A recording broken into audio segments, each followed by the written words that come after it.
Nereikia man jokio darbo internetu, taip pat kaip ir jūsų nuogų lietuvaičių. Praeitam video mane nelabai išdėjo, tai aš neturiu labai daug ką pasakyti, bet noriu padėkoti Rėksniui už tokį nuostabų komentarą. Na ir Rėksniai, mane kartais komentarai nužudo. Ačiū Havai už palaikymą. Vadina daunę, nes nesuprantat vaikai. Esate įpratę prie tokių nesąmonių kaip kitoks, Rėksnys, tai net vlogais negalima pavadinti. O čia kažkas naujo, nors ir seni vlogai nenuvylė. Bet to simpatiška. Kaktusai, dėkoju už tikėjimą manimi.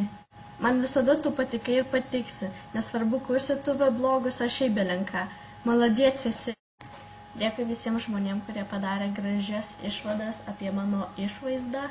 Ir prašau, atsargiai žiūrėkit video, nes ten buvo žmonių, kurie nuo kėdžių kritinėjo. Kai kurios net žudė tenais.